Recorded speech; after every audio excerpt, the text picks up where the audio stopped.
이렇게 다시 모이게 해주셔서 감사합니다. 이제 곧 있으면 학교에서도 개학을 시작합니다. 중등부 친구들을 비롯하여 많은 학생들이 학교 생활을 안전하고 아프지 않게 생활할 수 있도록 주님 인도해 주시고, 아직도 많은 불안한 환경 속에서 지내고 있지만 이 시기를 기회로 삼아서 하나님을 더욱 가까이 할 수 있고 예배의 소중함을 다시 깨닫게 되는 시간임을 믿고 모두가 잘 이겨낼 수 있도록 도와주세요. 예수님의 이름으로 기도드렸습니다.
하겠습니다. 말씀은 시편 19편 7절부터 14절까지 말씀입니다. 시편 19편 7절부터 14절까지 말씀입니다. 하나님 우리 말씀을 교독하겠습니다. 제가 먼저 읽도록 하겠습니다. 예, 페이지 수는 815페이지입니다. 예, 말씀 있는 게 참 중요하다고 제가 많이 이야기했는데 함께 보겠습니다. 여호와의 율법은 완전하여 영혼을 소성시키며 여호와의 증거는 확실하여 우둔한 자를 지혜롭게 하며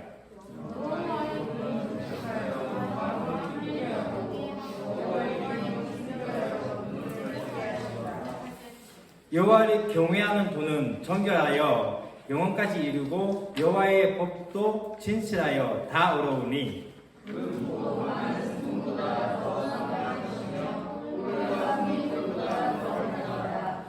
또 주의 종이 이것으로 경고를 받고 이것을 지킴으로 상이 크니이다.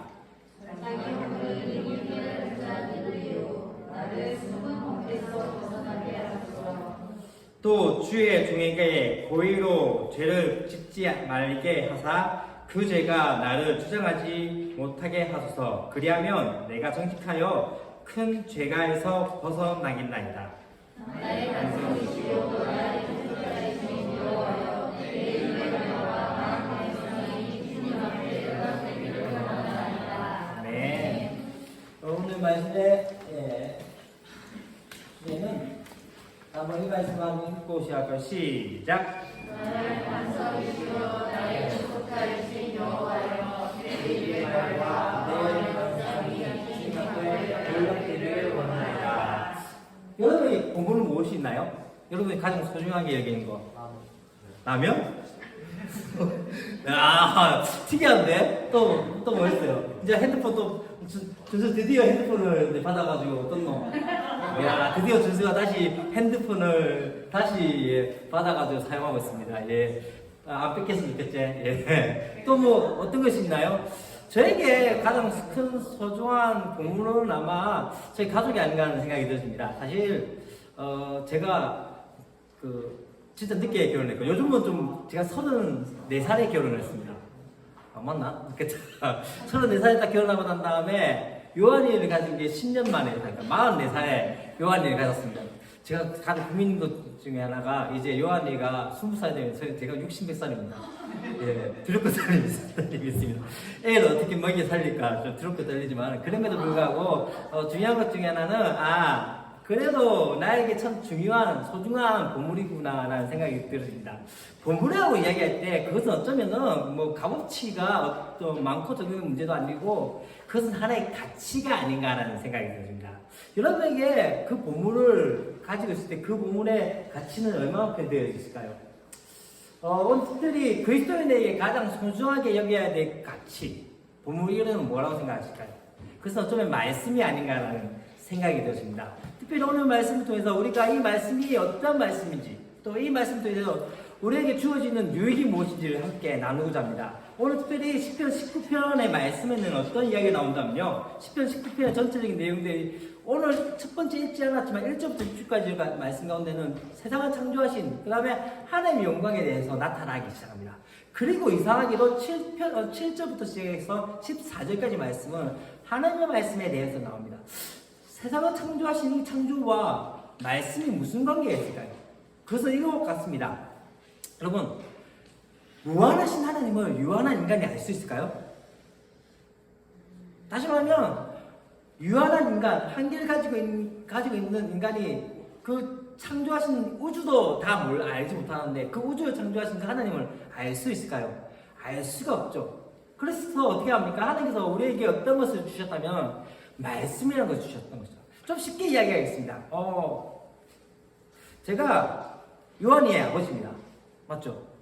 요한이의 아버지라는 것은 아무도 모르는 사람이 없습니다. 그러면 제가 요한이 사랑할까요? 안 사랑할까요? 사랑하죠. 그런데 중요한 건 뭔지 아십니까? 표현하지 않으면 사랑이 아니라고 이야기합니다. 다시 말하면 제가 요한이를 향해서 선물을 사주고 또 어떤 행동을 하면서 그 행동을 보면서 이 요한이가 뭘 알기 시작하죠? 아, 아빠가 나를 뭐 하는 줄 알고 있죠? 사랑하는 줄 알고 있죠. 하나님께서 세상을 만드시고 하나님 계신 것을 이 세상의 창조물을 통해서 모든 사람이 알게 만드셨습니다. 다시 말하면 세상을 만드시고 난 다음에 이게 누군가가 창조자가 있겠구나라는 그것을 깨닫게 된 것이 일반 계시, 창조물을 통해서 알게 되어지죠. 그런데 또 한 가지는요, 알지만, 어렴풋이 알지만 그분에 대해서 우리가 조금 더 자세히 알기 위해서는 하나님께서 자신을 드러내신 것을 유식한 말로 계시라고 하는데, 특별 계시라고 오늘 우리가 그것을 이야기하고 있습니다. 다시 말하면, 하나님 말씀을 통해서 우리 가운데 그분이 누구신지에 대해서 알게 만드신다. 그래서 오늘 특별히 이 말씀에 대해서 우리가 함께 나오자 하는데요. 특별히 오늘 한번 좀 찾아보겠습니다. 오늘 말씀 다 찾았죠? 7절부터 해가지고 9절까지 말씀이 나오는데 하나님의 말씀에 대해서 표현하는 것이 6가지가 있습니다. 한번 찾아볼까요? 자, 첫 번째 율법. 오케이. 두 번째 예? 증거. 오케이. 세 번째 교훈. 오케이. 오늘 잘합니다. 네 번째 계명. 오케이. 다섯 번째 도. 여섯 번째 복. 예. 희한하게도 하나님의 말씀에 대해서 하나님의 말씀을 이렇게 이야기하지 않고 계속적으로 하나씩 이야기하고 있습니다. 첫 번째 뭐라고 했죠? 여호와의 율법. 사실 율법의 자체는 토라, 모세 오경을 이야기하지만 더 중요한 것 중에 하나는 그렇게 이야기하면 됩니다. 하나님의 백성이 살아갈 지침서라고 이야기할 수 있습니다. 두 번째로 이야기할 때 증거라고 이야기했죠. 증거는 뭐라고 이야기할 수 있다면요, 경고입니다. 우리가 때때로 어떤 삶을 살아갈 때 잘못된 길을 갈 때 하나님의 말씀이 어떻게 우리 가운데 경고등으로 그렇게 반짝반짝 거릴 수 있다는 것이죠. 세 번째는 뭘 이야기하고 있죠? 교훈은 무엇입니까? 이 말씀 통해서 우리 가운데 알게 되어진, 깨닫게 되어지는 그 의미를 이야기할 수 있고, 계명은 무엇일까요? 10계명 지켜야 될까요? 지키지 않아야 될까요? 지켜야 할 도리. 그 다음에 도는 뭘까요? 도를 아십니까? 길을 이야기하고 있고, 그 다음에 또 뭘 이야기하고 있죠? 그 다음에 법은 뭐죠? 법을 통해서 우리가 뭘 할 수 있죠? 이것이 뭐라고요? 이것이 옳은가 그른가 판단할 수 있는 그것이 바로 법이라고 얘기하죠. 다시 말하면 하나님의 말씀이 이렇게 여러 가지 이야기할 수 있는 것은 한 가지로 이렇게 얘기할 수 있습니다. 하나님의 말씀을 따라합시다. 하나님의 말씀은 맞는 키다.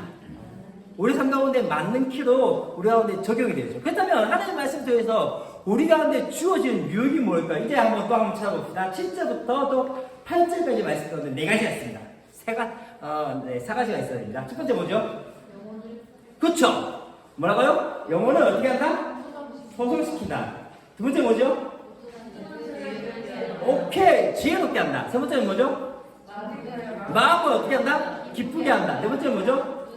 눈을 밝게 한다. 그럼 다시 한 번씩 알아볼까요? 하나님의 말씀이 어떠하다면요, 첫 번째 이야기하고 있으면요, 그 말씀 묵상할 때 누군가는 지치고 상한 영혼을 어떻게 소성케 하는, 생명을 얻게 하는 그 능력이 바로 어디에 있다? 하나님의 말씀 가운데 있다는 거죠.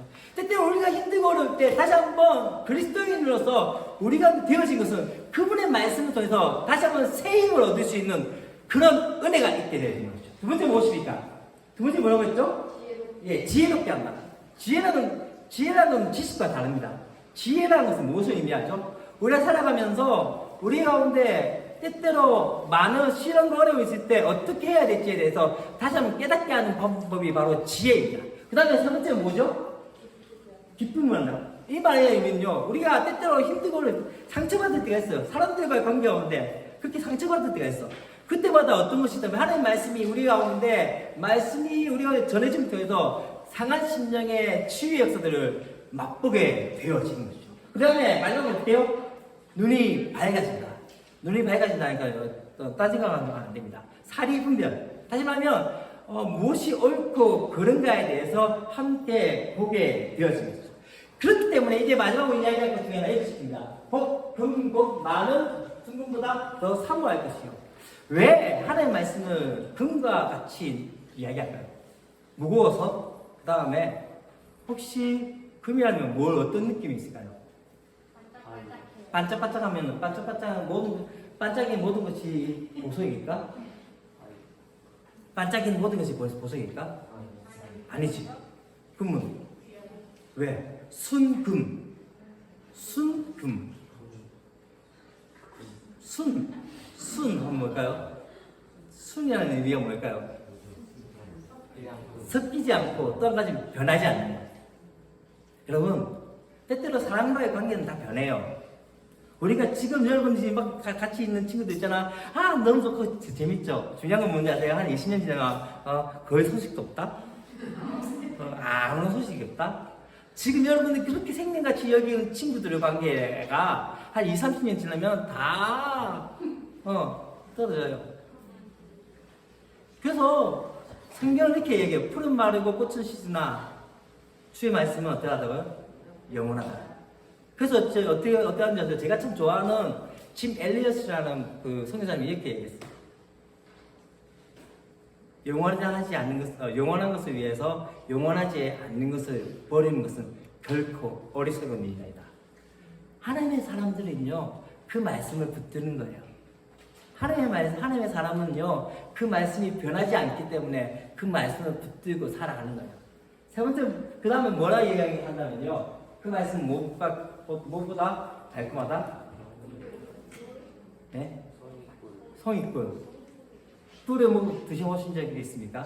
시편에, 에스겔 선지자는 어떻게 얘기하냐, 하나님께서 어떻게 했다면요, 하나님의 말씀을 받아 먹으라니까 그 말씀을 먹을 때 어떻게 얘기했다면, 꿀보다 더 달았다고 얘기해요. 말씀이 꿀보다 단 역사. 그렇다고 해서 성경은 앙하면 안 됩니다. 웃게 됩니다. 안 웃게 됩니다. 그러나 그 의미가 뭘까요? 말씀이 꿀보다 달다는 의미가 뭘까요? 요즘 제가 아직까지도 여러분은 보고 있지 않겠지만 제가 지금 말씀 묵상을 오늘까지 5월 24일까지 지금 거의 5개월 동안 하루도 안 빠지고, 물론 너희들은 안 받겠지만 하루도 안 빠지고 제가 지금 큐티를 계속 올리고 있습니다. 거의 친구가 이제 거의 145개 정도를 올렸습니다. 제가 아는 몇몇 목사님만 좋아요 누르시고 아무도 누르지 않는 이런 안타까움이 있습니다. 꼭 보시기 바랍니다. 예, 안 보면 죽습니다. 예. 그거 하면서 느낀 것 중에 하나요. 여러분, 사실 제가 그거 하면서 어떤 줄 아시면 제가 거의 2시간 걸립니다. 1시간 묵상하고 그거 다시 제가 여러분 앞에 이렇게 하면서 여러분 사랑하고 축복합니다 하면서 계속 찍다 보면요, 한 대여섯 분은 꼭 NG가 납니다. 그러면 한 1시간 반 내지 2시간 갑니다. 그런데 중요한 건요, 그렇게 하면서 제 마음 가운데 말씀에 대한 간절함이 있기 시작했어요. 말씀이 진짜 꿀보다 달구나. 때때로 그 말씀이 우리의 삶 가운데 다시 한번 새롭게 적용된 것들을 느끼기 시작합니다. 우리 가운데 왜 말씀이 힘든지 아세요? 말씀 겪기 힘든 게 아니에요. 여러분, 하나님께서 너희들에게 이 말씀 주신 이유는 너희들한테 이 일을 해라, 좀 고생 좀 해라, 이렇게 주신 게 아니야. 제가 처음에 러브레터를 하면서 저 사실 어저께 저거 하면서도 진짜 많이 고생했거든. 저희 와이프한테 12시 반에 여보 좀 해줘. 제가 그래 적으면 아무도 못 알아보기 때문에 어쩔 수 없이 저희 와이프를 등에 업고 저거 만들었어요. 왜 이렇게 했는지 아니? 그냥 이야기 안 해도 돼. 그런데 너희들하고 함께 좀 만나면서 다시 한번 내 사랑을 한번 표현하고 싶었어요. 어쩌면 하나님께서 우리 가운데 이 말씀을 통해서 그것을 이야기하고 있지 않을까? 이 말씀을 통해서 내가 너를 사랑한다는 이야기, 그 표현을 이것을 통해서 말씀하지 않을까? 그렇다면 진짜 중요한 거는 너희도 혹시 연애 편지 받아본 적이 있니? 없나? 미안하다. 편지를 받고 난 다음부터 어떻게 하냐면 그 편지를 나도 받아봤다? 믿거나 말이야. 예. 받고 난 다음부터 어떻게 하냐면 그것을 한 번 보고 그냥 찢어버리지 않아. 계속 봐. 제가 옛날에 받았던 편지를 3년 전에 없었어요. 20년 전에 받았던 그 편지를. 이제 쓸데가 없다고 생각하면 겨울 버리는데 그것을 보고 하면서 얼마나 웃긴지 몰라요. 한 번은 제가 이야기하지 마십시오. 제가 하여튼 저를 좋아했던 자매가 있었습니다. 그래서 이메일로 보내가지고 같이 했던 그것을 제가 아직도 가지고 있어요. 한 30년이 지났는데. 30년이 아니구나. 미안해. 20년이 지났는데. 그것도 보는데 갑자기 그때의 감정이 새록새록 생각나는 거예요. 야, 하나님 우리 사랑한다는 걸 뭘 이야기했냐면 말씀을 통해서 그 이야기를 합니다. 마지막에 이제 결론을 이야기할 건데 이야기는 잘 해야 될 것 같아요. 자, 한번 볼까요? 시작.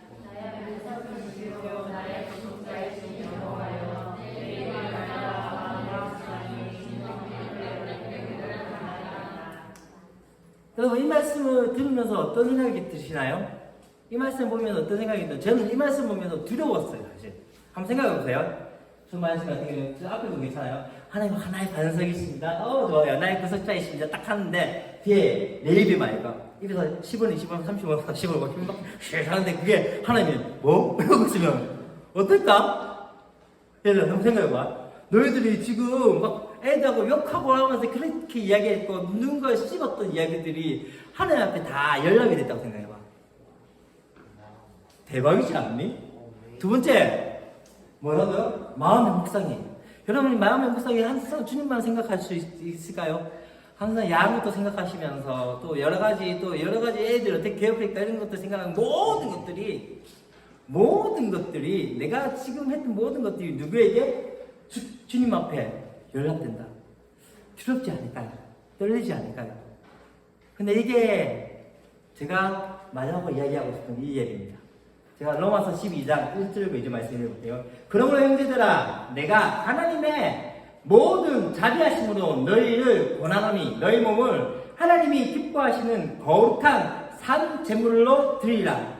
이는 너희가 드릴 영적 예비니라. 너희는 이 세대를 본받지 말고 오직 마음을 새롭게 함으로 변화를 받아 하나님의 선하시고 기뻐하시고 온전하신 뜻이 무엇인지 분별하도록 하라. 아멘이십니까?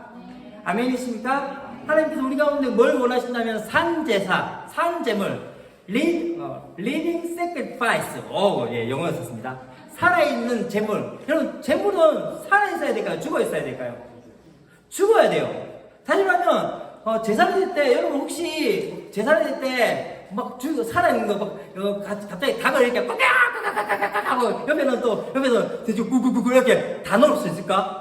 다 어떻게 보면 죽여가지고 그것을 넣어요. 그런데 하나님께서 오늘 우리 가운데 뭘 말씀하신다면 너희는 산 제물이다. 살아있는 제물이다.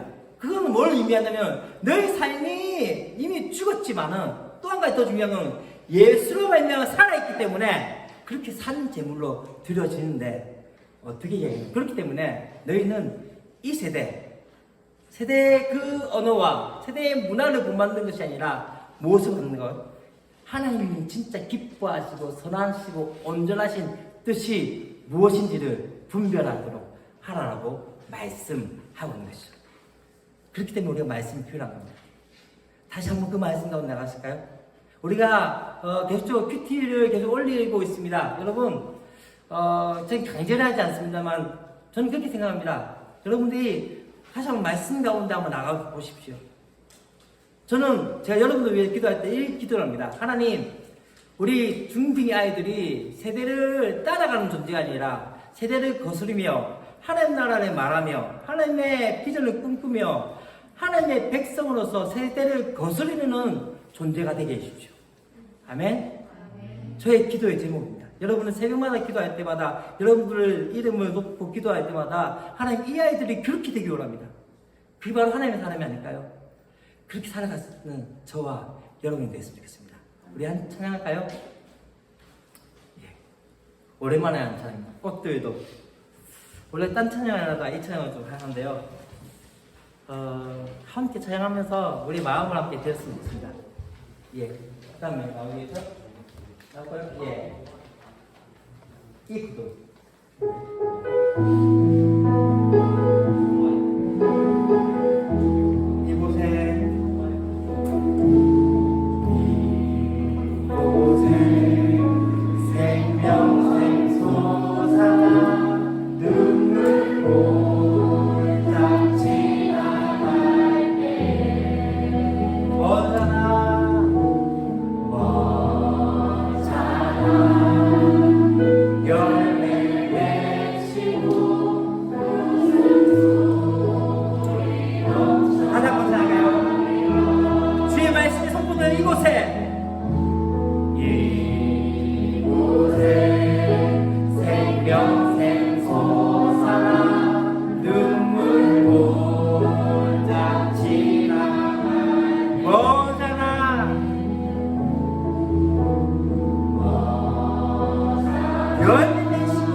하나님 감사합니다.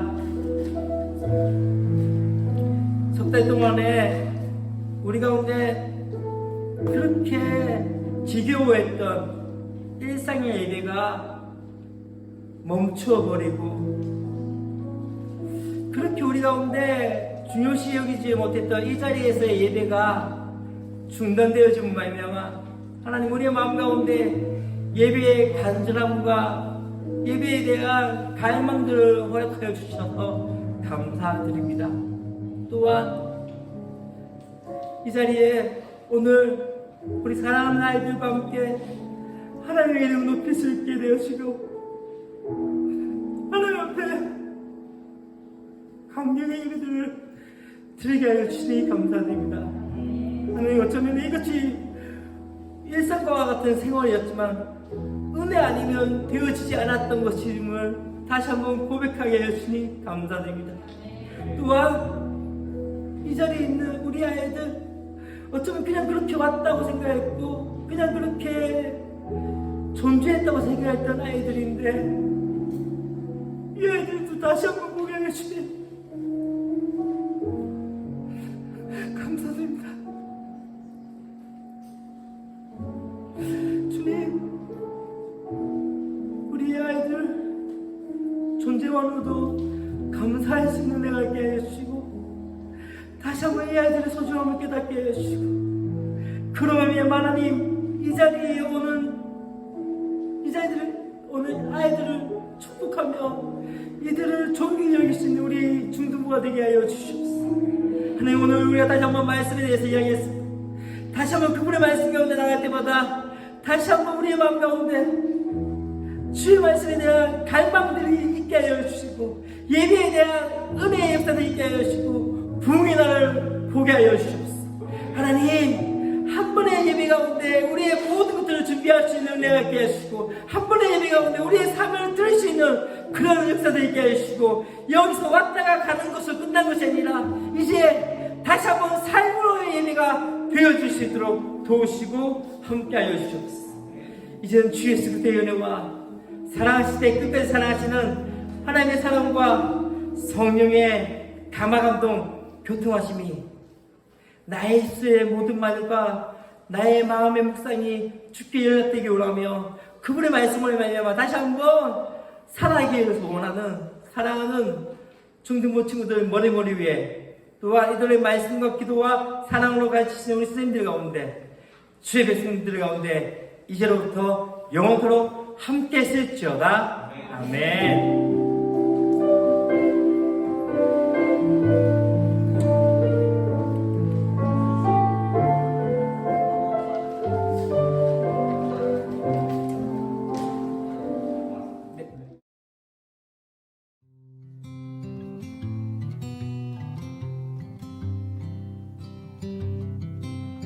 2020년 한 해는 평생 기억에 남는 해가 될 것 같습니다. 전염병으로 인해서 우리는 마치 영화 속에서나 보는 일들을 경험하고 있는데요. 오늘 라퓨타 도서관에서 소개해드릴 이 작가는 바로 이 시기에 가장 적절한 인물이 아닐까 싶습니다. 로빈슨 크루소의 저자 다니엘 디포를 여러분들에게 소개하고자 합니다. 다니엘 디포는 철로 역정을 썼던 존 버년이나 신라권을 썼던 존 밀턴과 더불어 영미문학사에 아주 중요한 발자취를 남긴 청교도 문학가입니다. 청교도 문학가가 왜 중요한지 잠깐 영국 역사를 설명을 드리려고 합니다. 때는 1215년으로 거슬러 올라갑니다. 사자왕 리처드에 이어서 왕위에 오른 존 왕은 잦은 전쟁으로 인해서 귀족들로부터 많은 세금과 착취를 일삼았던 왕이었습니다.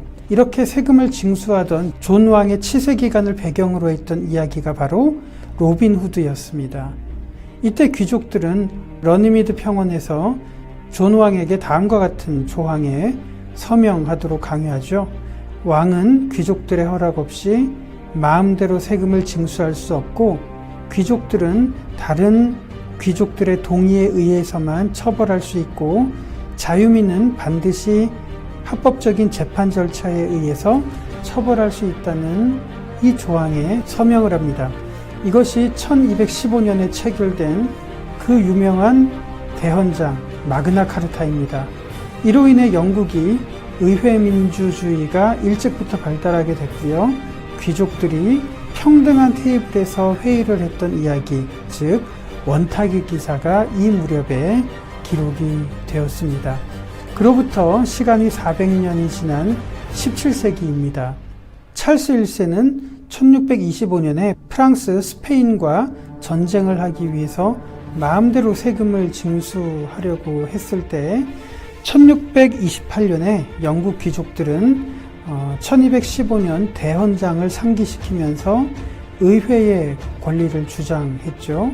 그러면서 찰스 1세의 횡포에 맞섰습니다. 이것을 권리청원이라고 하죠.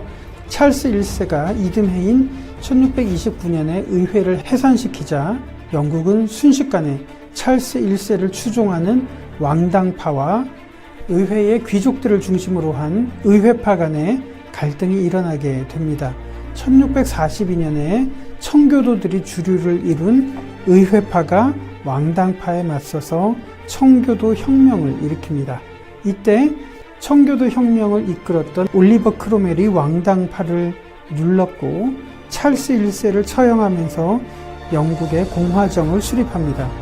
그러나 1658년에 올리버 크로멜이 죽고 청교도 세력이 급격히 쇠퇴하자 1660년에 찰스 1세의 아들이었던 찰스 2세가 다시 권력을 쟁취하면서 왕정 복고가 이루어집니다.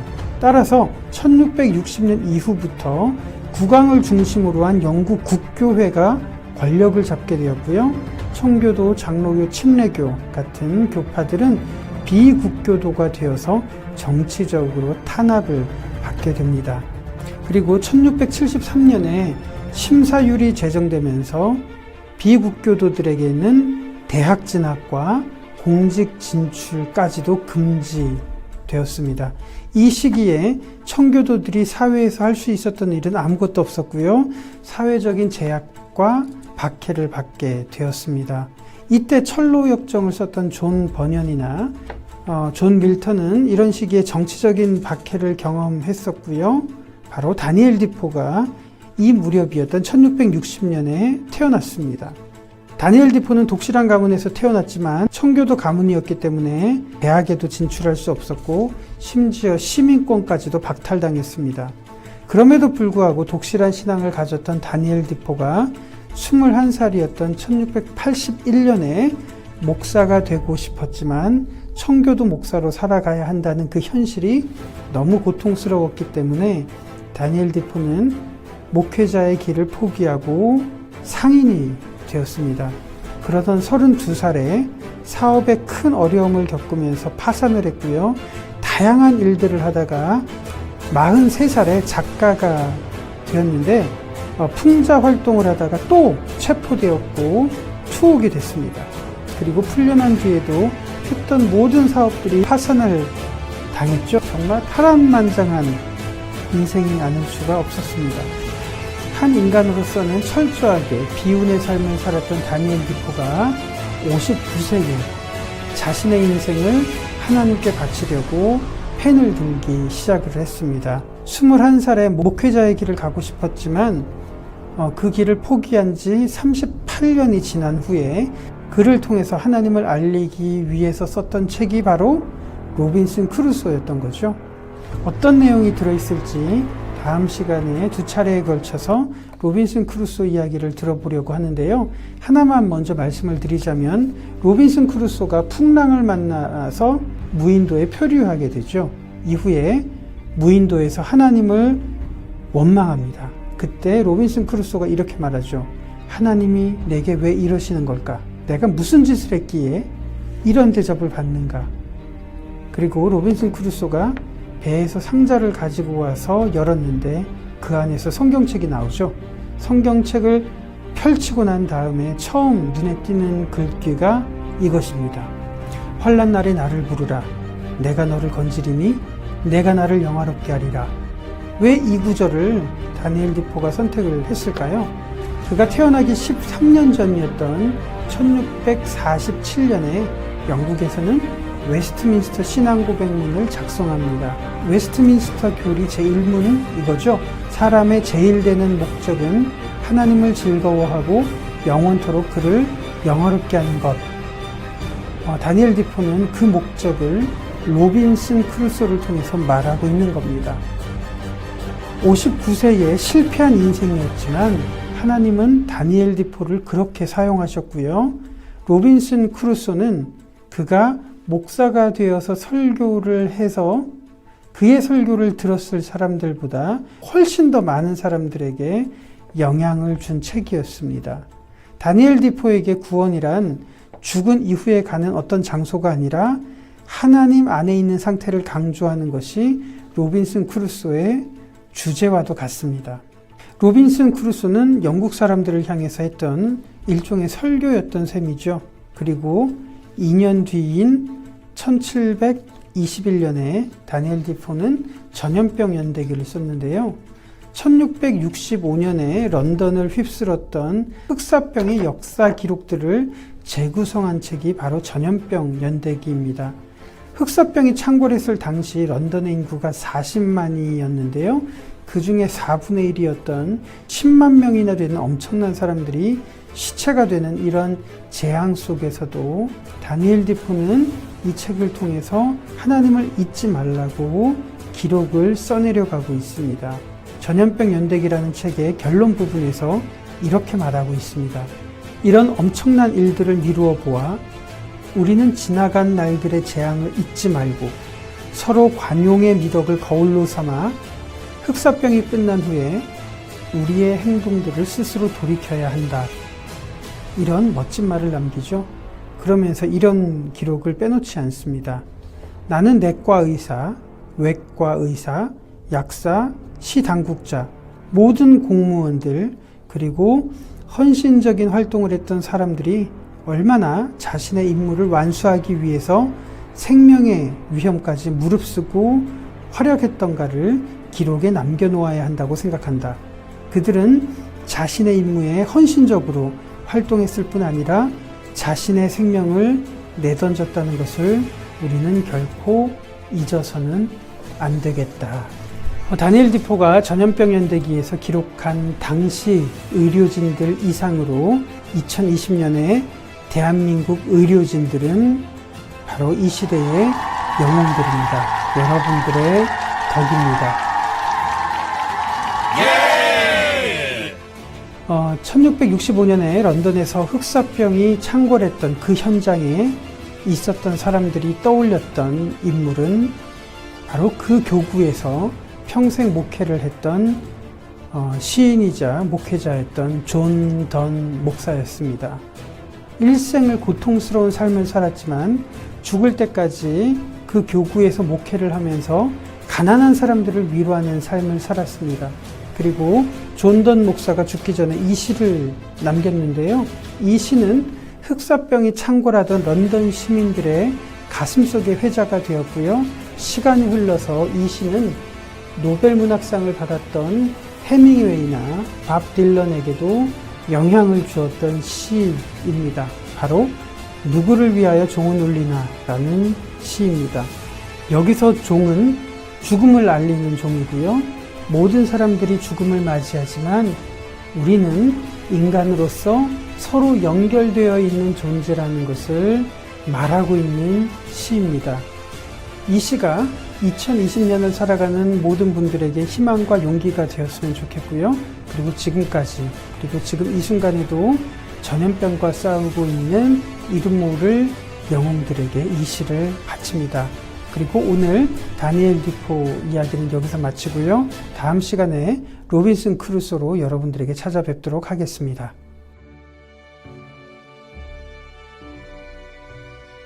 인간은 누구든지 그 자체로 온전한 섬이 아니다.